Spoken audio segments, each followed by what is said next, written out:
Mercia News at 7 o'clock. I'm Paul Chapman. Coventry Bees skipper Tommy Knudsen is today in an Adelaide hospital following a track crash in South Australia at the weekend. He underwent a 3-hour operation to repair broken bones in his back. Tom Wardrop has this report. The 27-year-old Danish star was taking part in a meeting at the tiny country track at Renmark near Adelaide when he fell heavily and smashed into the wooden safety fence. He was rushed to the local hospital for emergency treatment, where he was found to have broken 2 vertebrae. He was then airlifted to the Royal Adelaide Hospital Spinal Injuries Unit, where surgeons pinned the 2 broken bones. Knudsen came within 1/8 of an inch of being a paraplegic, and doctors say it could be 6 months before he can walk again, and his future in Speedway is in the balance.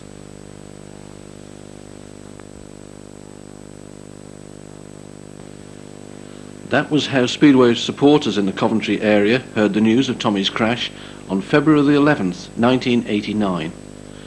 During what was planned as a short visit to Australia, aimed at reaching race fitness for the start of the new British season, a relatively harmless-looking crash had badly damaged the vertebrae protecting his spinal cord.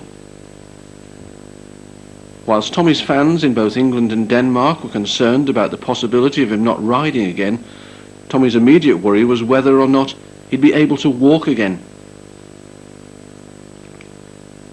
The X-rays clearly show the work of the surgeon, Dr. David Hall, and the 2 stainless steel rods inserted into Tommy's back. After 10 years at the top level with the Coventry Bees, it appeared that Tommy's racing career was over. Although thousands of miles away on the other side of the world, he wasn't forgotten by his fans.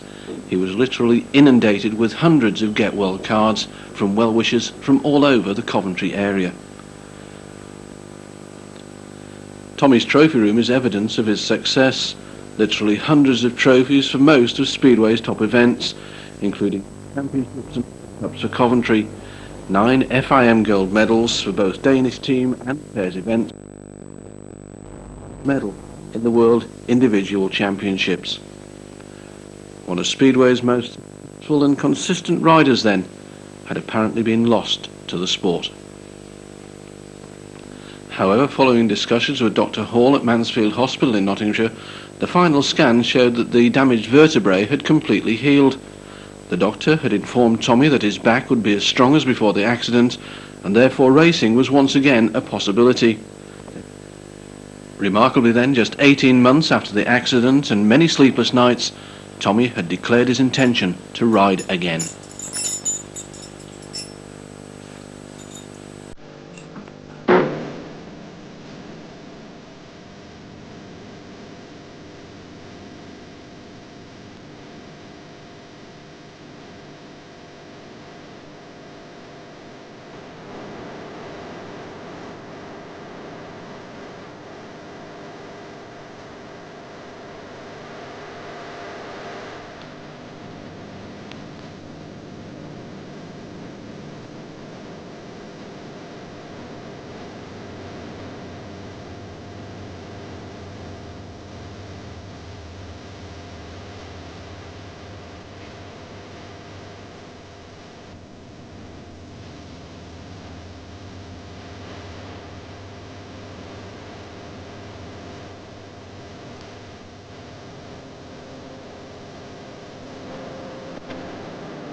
Well, Tommy, if we can go back to 1989 and the crash in Australia, when did you make a decision that you weren't going to ride Speedway again?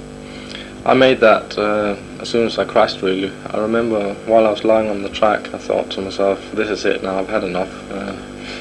And at the time I knew that I'd broken something in my back, and it was quite lucky that I was conscious at the time, because I could sort of tell the first aid people to be careful and so on.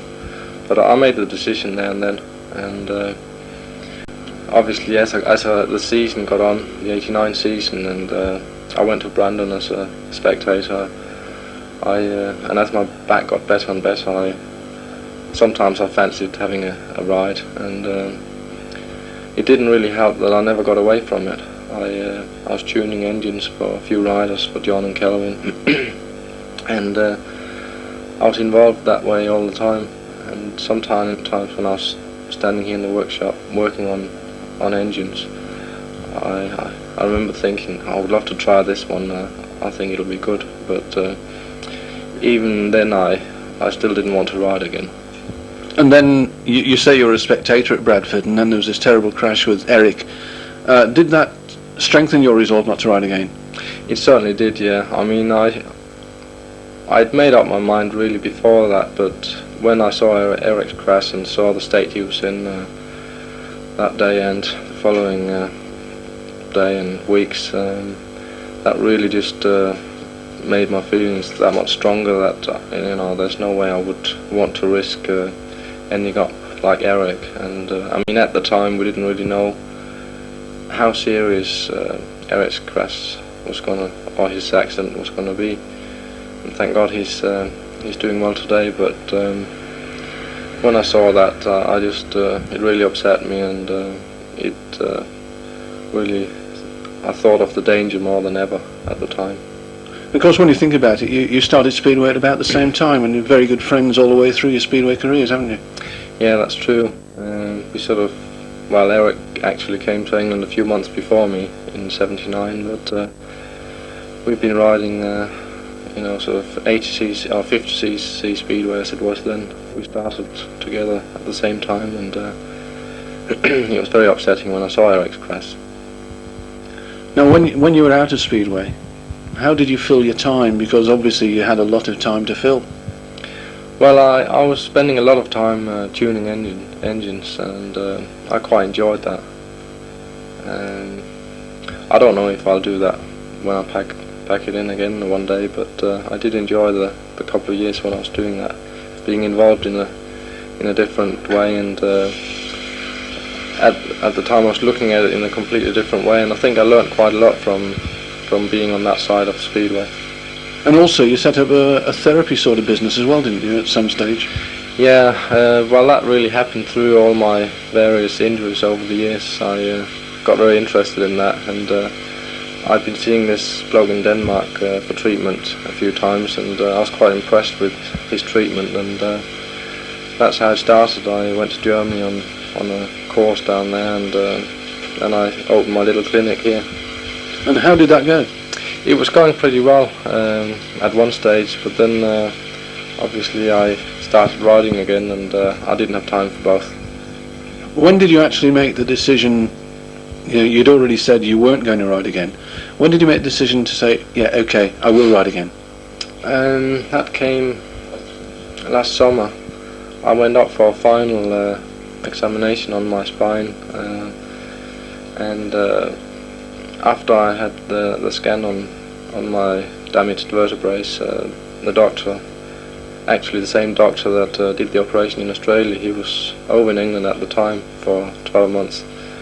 So that was very lucky for me. It was the same doctor. And he told me after he had a look at the x-rays that my back looked perfect again. Obviously you can see it's a little bit out of shape, but he said the danger wouldn't be any bigger now if I crashed than it was before my accident. So he said, if you want to ride again, there's no reason why you can't. And your mother, I understand, said she knew before you actually told her that you would ride again. Yeah, that was really the hardest decision I had to make, because I'd promised my family back home that I wouldn't ride again. obviously it really frightened them when I did break my back, and I said, don't worry, I won't start riding again. But that was very difficult to have to tell my parents that I wanted to start riding, but my mum said to me that she'd known for months that which way it was going, and she felt I was going to go back riding again. Who actually told your mother? It wasn't you, was it? Was it your sister who mentioned it? Well, I sort of got my sister to warn her a bit and get her ready for it, but she knew already. So it was very easy, and they said, they just said, well, if you want to ride again, it's your decision. And it was a lot easier than I expected. Now, if we go back to the time we were out of Speedway, you actually did a bit of motor racing as well, didn't you? Very little, but I did some racing at Donington, and that was for Mercia Sound at the time, and I really enjoyed that. I won a race up there, and at the time I thought I wouldn't mind getting into some car racing. Do you think that would have worked? I don't know. It's it cost a lot of money, and I would need some good sponsors and so on, but I really did enjoy that. When you packed in Speedway, you sold all your equipment. Immediately did you sell that? Well, as soon as I had the chance, really, I just sold everything I had, all the bikes, leathers, the lot. I just thought if I make sure I get rid of everything now, then I won't be tempted back so easy. So I didn't have anything when I decided to ride again. All you kept, in fact, were your tools, were they? Well, I had most of my tools left, yeah, but I had to start from scratch again, buying new equipment when I decided to ride. Now, starting up in Speedway is a very costly business. You must have gone to sponsors. Did you find they were quite willing to give you money? Well, I was really amazed because I didn't like to go back again to my old sponsors, asking them if they would help me out and back me again, because it was very difficult for them to see whether I would be able to get back to my old form and get back on top again. But I did contact all my old sponsors, and straight away they agreed to back me again, and I was really surprised. I was really lucky there, both my English and my Danish sponsors. And how have you found it since you've come back into Speedway? It's been a bit of an up and down season for the bees, obviously, but from a personal point of view, how have you found it? Well, when I started last year, it was a lot harder than I expected getting back. I was struggling a lot, making some good starts. There'd been a few changes while I was away with tyres and exhaust and so on, but it took me a while to get my confidence back. And I would say even this year, it wasn't until probably about June, when I started, June, July, when I really got my confidence back again. And I've had a very good season on the World Championship side, but like you said, for Coventry it's been a bit of a mixed season, and I really thought we had a winning team at the beginning of the season, but at the moment we're about mid-table. At one stage we were right at the bottom, looking pretty grim. Now, getting a fourth place in the World Final, that must have been beyond your wildest dreams in your comeback season.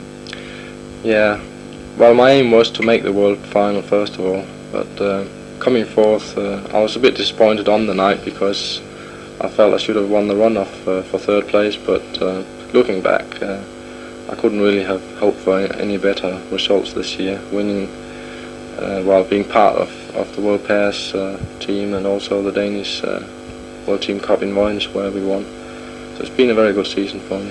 As we said, fourth in the World Final, and the achievements have continued to come, because recently you won a holiday, and in the meeting you beat the likes of the world champion Janne Pedersen, Hans Nielsen, Henrik Gustafsson. That must have been a pleasant achievement for you. It certainly was, yeah. It was the sort of end of season big meeting at Vojens. I won the 6-rider final, and that was a very nice end to the Danish season, because I won a holiday worth just over £3,000. So I'll certainly be going somewhere in the sunshine in the winter. Yeah, that's a holiday of your choice, I take it then? It is, yeah. It's just like well, I checked for 3,000, but I got to spend it with this certain tour company, so I can either go on 10 small holidays or one big one. Can we look ahead then to your career, say the new season? You're 30 now. Obviously, you would still like to win the world final. Oh, definitely, yeah. I mean, I still feel I can do it, and building on the form this year, next year I'll try and plan a bit better with equipment and bikes, and I feel I've sort of caught up with the latest development on engine tuning now. At the start of this season, I was very much behind. You know, it took me a few months to catch up on how to set up the bikes again, certainly to suit my own style. So I'm quite hopeful for next year, definitely. And do you think you still are capable of taking that world title? I think so. I mean, the day I don't believe in that anymore, I think I'll pack up riding again. And we don't want to see that, do we? Well, not for a couple of years, hopefully, no. Speedway riding entails a lot of travel, and there's a lot been written and said about speedway riders spending more time abroad than they are in the British League now. Do you think that's detrimental to your British League riding at all? Well, I mean, from my own point, I've been spending quite a lot of time in Denmark this year. It's the first year where I've been riding in the Danish League as well, and I've quite enjoyed it, being back home a bit more as well, but I must admit the travelling does get you down a bit at times, if you haven't got time to rest before the meeting. And well, most top riders, they ride in 2 or 3 leagues now, and I think a lot of them they overdo it a bit, because you can't ride at your best all the time if you have to travel all the time and ride in Sweden Tuesday, Denmark Thursday maybe, England on Saturday, back to Denmark on Sunday or whatever, and it really it is hard. And I've tried to keep my travelling to a minimum, because it really affects me. If I travel too much, I just don't ride as well. Yeah, and supporters do get a bit critical as well if you turn up to a meeting with just one bike.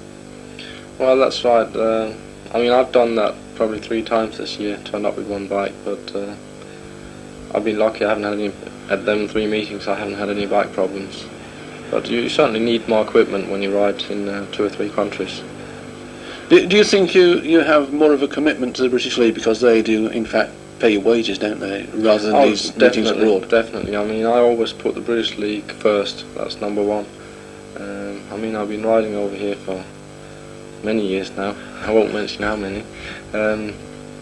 But certainly it comes first, and then like the Danish League is second then. Like you say, it's over here. We earn the money, but also it's over here that we learn to ride speedway, and without being in the British League, you could never reach sort of top level.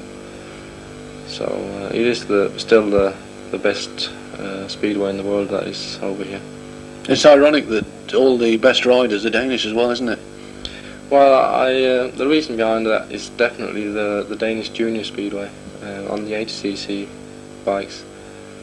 I remember when I first tried one of the big bikes, 500cc, it was so easy to ride after coming from the mini bikes. So that's something I would like to see over here, to have some mini speedway, some 80cc tracks on it. It's very easy to do on the inside of the big tracks. Have you discussed this with Mr. Ochiltree at all? The thought of perhaps having a track at Coventry? I have a bit, yeah. I would like to see that, but the biggest problem I know at a lot of tracks is with the noise problems. And if there was a small track, obviously there would be practice once or twice a week, and that's a big problem with the noise. I mean, even now I know there's a few, there's trouble up there with certain people. So I think that's the only thing that's holding them back at the moment. What are the CEO's views on it? Well, he's very interested, and he can see that, you know, it's the only way where you can bring up new talent is starting early. In Denmark you can start when you're 10 years old now. and that's what's needed in British Speedway. Unlike most speedway riders, Tommy, you put a great emphasis on physical fitness. Yeah, I do. I've always kept fit quite a lot, but I knew once I made the decision to come back racing again, it was even more important to be fitter than any of the others to catch up on lost time and also to get my confidence back. And you have quite a strenuous physical fitness program, don't you? Yeah, it was very hard. It is hard to motivate yourself when you have to train on your own, and I actually met this professional trainer back in Denmark last winter, and he worked out this really hard training program for me, so he's been a great help to me. And is jogging part of your everyday life? Do you jog every day? I jog every day when I'm not riding. Once the season got started, I cut down on my training slightly, but I do jog most days when I'm not riding, and also I've got this assault course out in my back garden. And do you think all speedway riders should do some sort of physical fitness? Well, I'm glad they don't, but I think really they should. It's very important that you're physically fit to be mentally fit as well. And as you know, it's so important to get out the gate first. And if you aren't mentally fit, your reaction just isn't quick enough.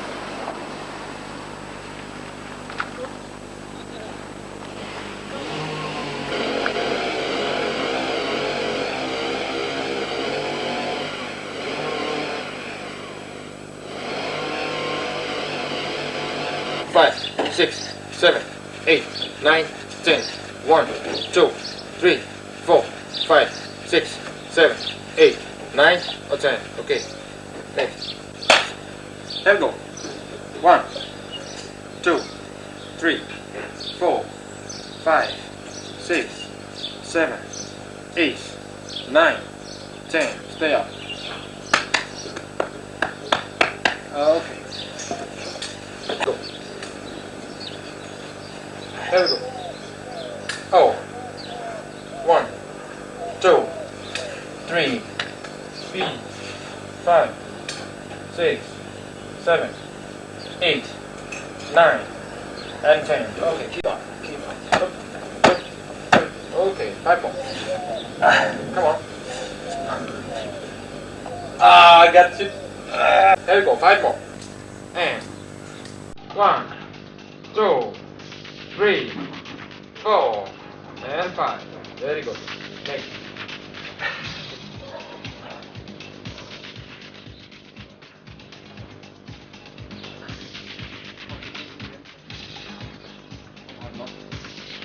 Here we go.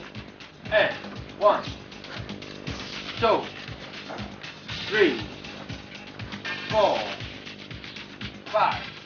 Okay. 1, 2, 3, 4, 5, 6, 7, 8, 9.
Now, you're out of racing for 18 months and rode just 6 matches at the end of the 1990 season. And then, of course, you started your first full season back in March. After so long out of the saddle, how did you find it when you returned? I found it very difficult. It was quite a lot harder than I first thought, and it took me a long time to get my confidence back. And to start with, I didn't really know if it was me or the way I'd set up my engines. I mean, I've been doing my own tuning for many years, and at one stage I was wondering whether to try and get someone else to look at my engines, but I sort of finally got it sorted out after some weeks. But I did struggle for a while. There were, of course, some changes as well, weren't there, during the close season when they changed the tyres and the exhaust. Did that have much of an effect on you? I think mainly the tyres, they caused me a few problems, mainly out the gate. I kept lifting out the start, and I didn't really have enough revs on the bike. I've never been one to sort of hold it flat out on the starting line, but I later found out that I had to rev the bike a bit more than I did. What about the tyres? Well, the soft compound meant that it sort of gave you a lot more grip than I was used to before, and it took me a few meetings to get used to that. Now, you started the season with a couple of 7-point scores against Bellevue and Wolverhampton, and then you went to Cradley on Easter Monday morning and scored just 4 points. Were you disappointed with those performances? I wasn't too disappointed with the first 2 meetings when I got 7 points. I thought, not too bad. But then at Cradley, when I only got 4, that was sort of my lowest score. I was really, really disappointed with that. And after the meeting, I remember that afternoon, I had a few hours to get ready for the night return at Coventry. But I just kept thinking, what's going wrong here? And in the end, I sorted it out. I realised I wasn't revving the bike enough on the start, and that was causing me to lift. And that's why it was a big change at night. I just felt a different rider. Yeah, the return leg was the same evening, and after losing at Cradley by 48 points to 42, the scores were reversed at Coventry, resulting in a run-off between yourself and Billy Hamill. Now, you won the run-off and earned the bonus point for the aggregate win, and in fact looked a completely different rider in that meeting. Yeah, I felt quite confident going into that meeting. I don't really know why, but I had a good first race, and that really changed it all. I think I got 14 points that night before the run-off, and that really did help me that meeting. I managed to get my gating sorted out finally, and I also remember I was on a Barham tyre there, which I like them better at the start, but once you get going, they don't give you quite as good a ride as the Dunlops do. And in the run-off, Billy Hamill, he was all over me because he was on a Dunlop, which gave him more grip. Yeah, there wasn't a lot between the two of you, was there, in that short race? In fact, he did get his nose in front a couple of times. Yeah, it was really difficult to keep him behind, but I knew about this before the race started. As I said, he was on the Dunlop, so I knew it was going to be hard to keep him behind me, so I had to sort of, just make sure I stayed on the line for 4 laps, and he was there all the time. It must have been a bit of relief when you saw the checkered flag at the end as well, because, as you say, the bike length between you. It was a relief, and I was just happy to cross the line here.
In April, Berwick visited Brandon for the first time, captained of course by your colleague and former B-star Kelvin Tatum. Was there or is there any rivalry between you? Oh yeah, of course. There always has been. I mean, even when we were teammates, there was a friendly rivalry between us, and I think at times it helped us both being sharp, you know, and it was quite strange. After I broke my back, Kelvin asked me for some advice on his engines, and I lent him one of my engines, and from then on I actually started tuning his engines all the rest of the season. But then it was a bit strange when Berwick first came to Coventry this year. All of a sudden Kelvin was in the other side of the pit. That was really weird. But you know, like I said, there's always been a friendly rivalry between us. You know, we never have any hassle or anything. How do you get on together if you're not actually riding? Do you socialise at all? Fine, no problem. You know, we see each other quite often, mainly at the tracks. But you know, we're good friends, and I guess we sort of build up a different kind of friendship the year when I was helping him. And it all changes when you get on the bikes? Oh yeah, of course. Once you're on the bike, you forget who's your friends, and you just want to win races. Now, as the season progressed, you seemed to be improving all the time, and you did in fact go to the top of the B's averages then, didn't you? Yeah, I mean, it's all got to do with confidence, and I mean, I'm really happy that I am top of the B's average.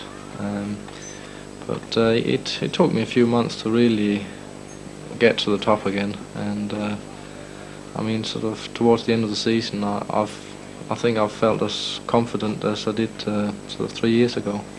Yeah, and onto the World Championship, you progressed through the Danish qualifier, the Nordic final, and reached the semi-final in Germany. Did you expect to do that in your first season back? I don't really know whether I expected to do it.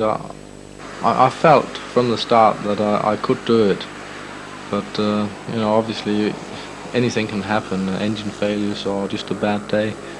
But everything just went really well from the very first Danish qualifier. The hardest World Championship round, I've always felt that was the Nordic final, and I sort of just scraped through that one.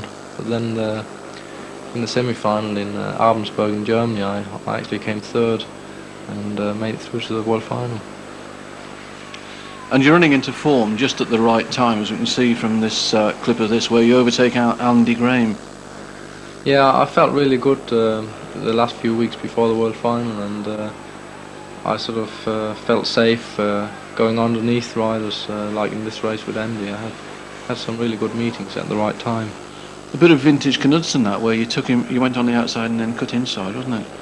Well, I've always preferred to go into the corners wide and then try and cut back on the inside, going out of the turns, because I feel it's the safest way to pass someone.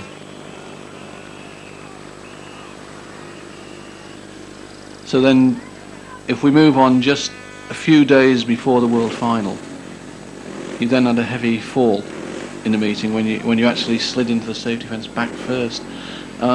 What were your thoughts when that crash happened? It really frightened me.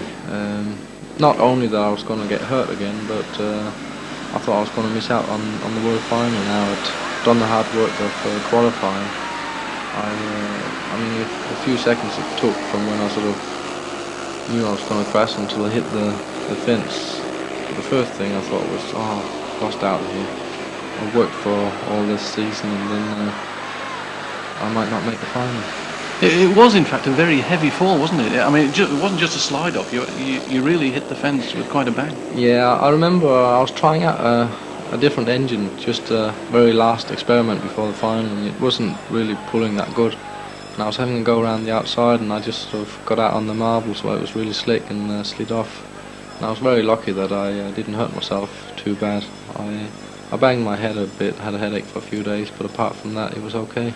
There was a deathly hush came over the stadium as well when it happened, because I think everyone thought the same as you did, that, oh no, he's done all this work and he's going to miss out. Yeah, it was actually the very last meeting before I was going back to Denmark and then on to Sweden, so it did frighten me quite a lot. And did it have any effect on your confidence going into the World Final? No, not really. I mean, after a couple of days I sort of forgot about it again and started trying to think really positive about the final itself. And on the day of the final I didn't even have it in my mind at all. You did in fact wear this back protector, didn't you? Do you think that helped?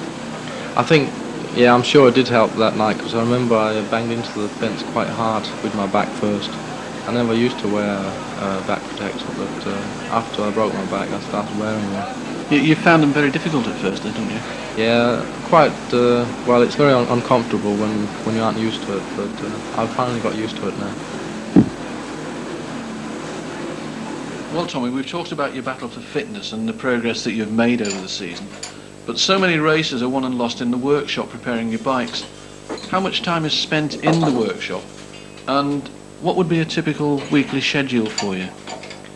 Oh, it varies quite a lot. I mean, like you say, a lot of races are won and lost in the workshop, and I spend hours and hours every week on tuning engines. And also I've got a full-time mechanic, Reagan, and he sort of just maintains the bikes, puts tyres on, just generally maintains the bikes all the time. And how important is it to have a full-time mechanic? Well, I find it very important now. When I first came to England, for the first 5 years I didn't have a mechanic at all, and I had to do all the cleaning and the tuning and everything myself, and it means half the time you would get to a meeting really tired and you hadn't had enough sleep, and it's very difficult to concentrate on racing and scoring the points. And in '85 that was the first season where I had a full-time mechanic. I found it made such a big difference. I could have a lie-in in the mornings before I had to ride at night, and I felt really nice and rested before I went to a meeting.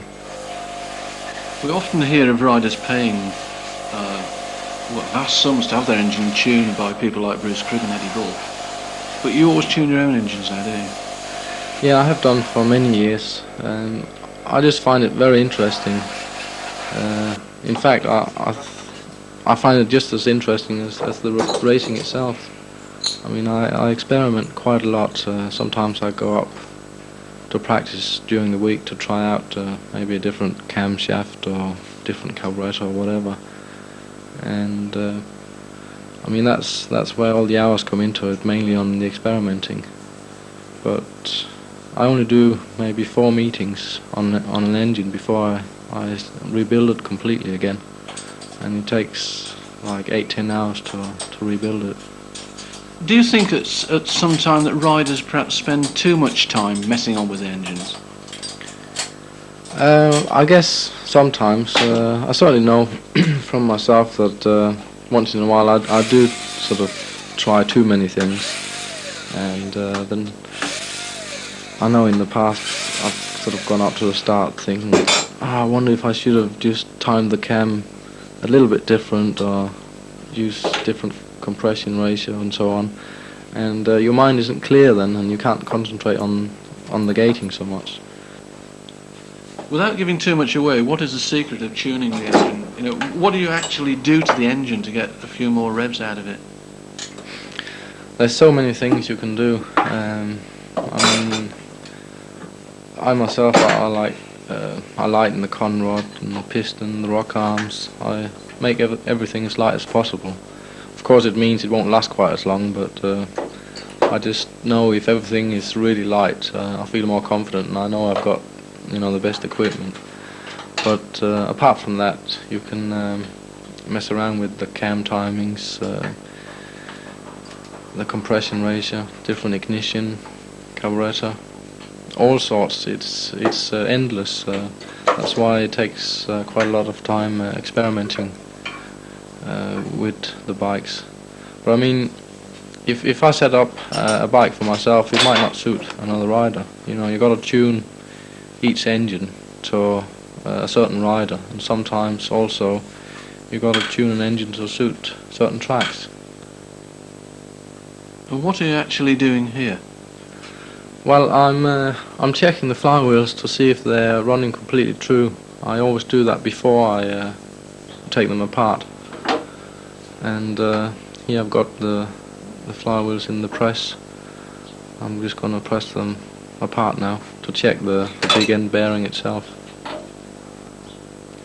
Now, you've never actually trained as a mechanic, so how did you learn to do this sort of job? Well, I've just really learnt by watching people and keeping my ears and eyes open all the time, and also by making mistakes. But I've sort of finally learnt how to do it.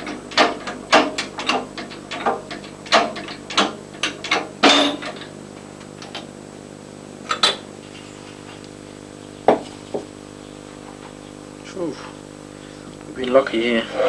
One more race, it would have seized up completely. The case is broken in half. Very lucky.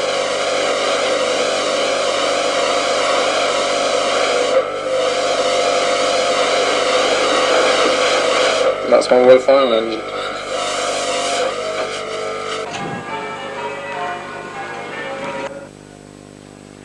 Reagan is your full-time mechanic, Tommy?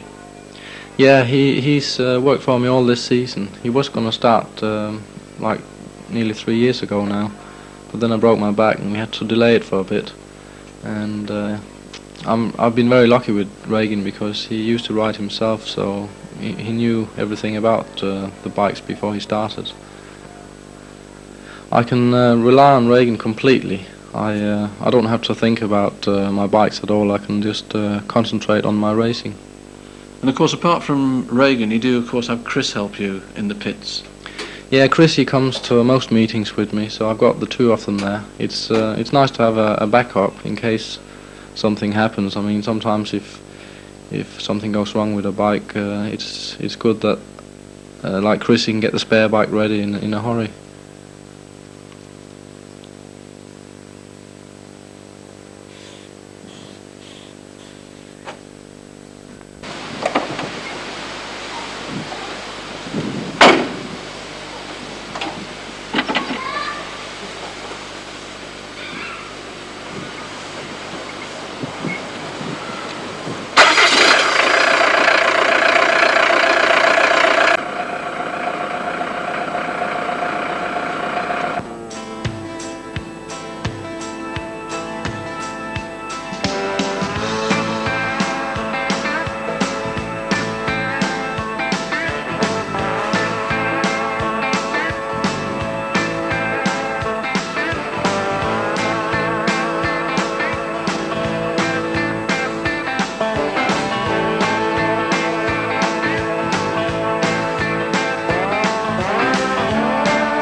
Something gets right through to your telling bone.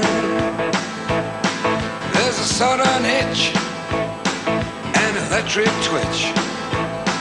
Sometimes I swear this body's got a mind of its own.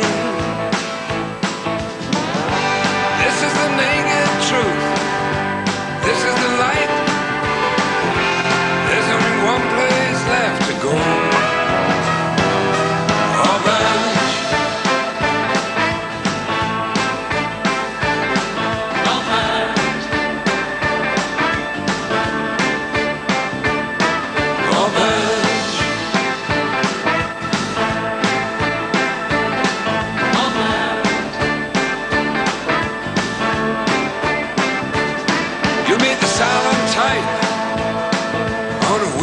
Trail with a shiny cloak and an unseen silver dagger.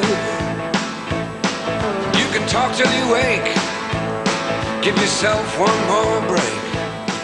You can tell.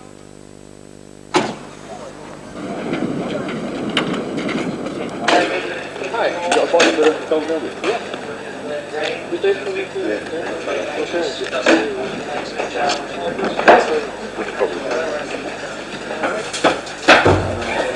Thanks, guys.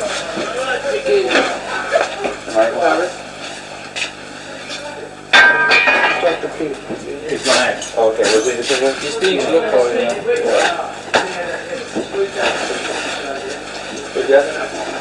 All right. Is it filming? Yep. Playing Tommy's balls. See you later.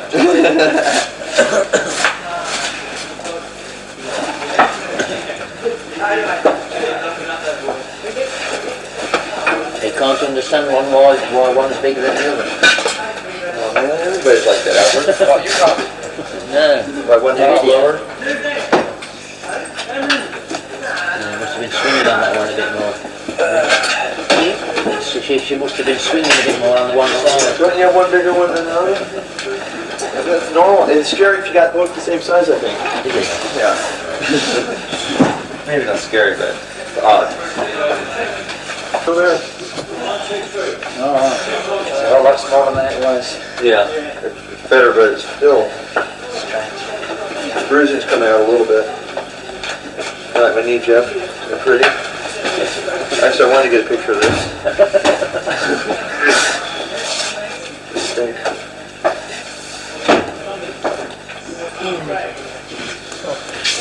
I think What, 250? 250 for a hamburger. Can't get one that cheap. You can't? No. More than that, is it? Yeah. £9.37, I think it is. What? 9.46. That's what it is. 9.46. But at McDonald's it's £7.40 for a burger, and the Big Mac is £8.56. Depending on how the pound and the corner is. What is this? Is that sweet? Yeah. So expensive. Yeah, it is. Very. French fries are £4.32 for small, and £4.89 for large. Isn't that outrageous? Yeah. I'd rather fucking starve than I'd rather that back down.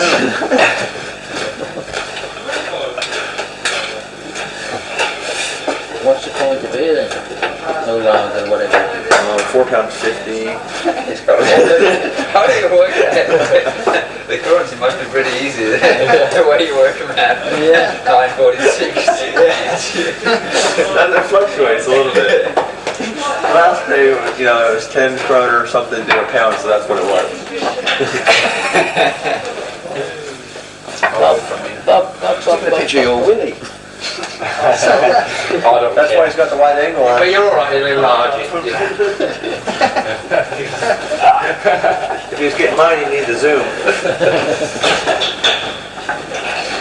Why do you think he's raised it up to get it? You know when we went to Ipswich, right, when you got 18 points? Yeah. 18 points tonight, yeah? That's about 15. Yeah. 21. That's it, we're looking for the bonus point, aren't we? Oh, well, all we're going to do is win, don't we? Yeah, all we're going to do is But we've been really close by a lot of easy, weak teams this year. So they're not going to take it too lightly. So thank goodness our weekend again. hang on. Since we went there, this Czech Sam Tizar is going very well. They've got Neville Tatum in for Ali Stevenson over retired, and Neville's going well since he's been there. I mean, you've got 10 at Oxford last Friday. They're a good team. They were at Oxford last Friday, so they're not a bad team. They're a little weak with that. You know, they've got Rick Hardson out, they're using right replacement at 2. Chris Lewitt 1, Tizar at 3. Shane Parker can go well out here, and David Joyce can go well out. So who they got put in there in the first race then? Well, then it's We got number 4. Tizar or Shane Number 3, Parker, I I mean. would guess. Who's at number 3 on their team? Tizar. Czech battle in the first race. Yeah.